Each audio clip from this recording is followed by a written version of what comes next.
विशेष ग्रामसभा आयोजित केली। त्यामध्ये आपण जे आरक्षण काढलं म्हणजे परत मी वाचून दाखवतो तुम्हाला।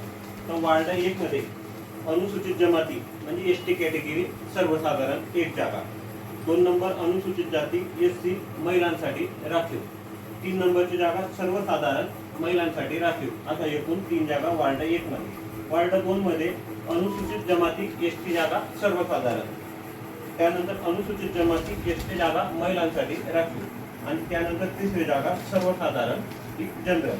वार्ड 3 मध्ये अनुसूचित जमाती एसटी जागा महिलांसाठी राखीव, त्यानंतर दुसरी जागा सर्वसाधारण महिलांसाठी राखीव, तिसरी जागा सर्वसाधारण।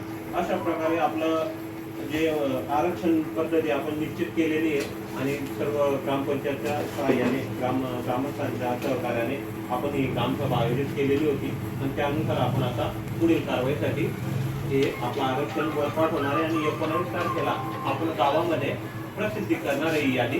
तुम्हाला काही पद्धती घ्यायच्या असल्या 19 तारीख ते 25 तारीख पर्यंत आपल्याला माननीय तहसीलदार कार्यालयामध्ये आपल्याला हरकतीसाठी ग्रामपंचायत कक्ष निर्माण करून दिलेला आहे, तिथे आपल्याला अर्ज दाखल करायचा आहे। त्यानंतर आपल्याला फायनल जे 10/7/2026 ला आरक्षणाचे जे मुख्य यादी 10 तारखेला आपल्या ग्रामपंचायतला लागेल आणि त्यानुसार आपल्या निवडणुकीचे पुढचं मार्गदर्शन होईल। सर, आज चोपडा तालुक्यातील 52 ग्रामपंचायतीचं प्रभागात आरक्षण सोडत काढण्यात येत आहे, त्यासाठी कसे नियोजन करण्यात आलेलं आहे? माननीय राज्य निवडणूक आयोगाच्या आदेशानुसार दिनांक 8 जून रोजी ग्रामपंचायत आरक्षण सोडतीसाठी विशेष सभेचे आयोजन करण्याच्या सूचना होत्या।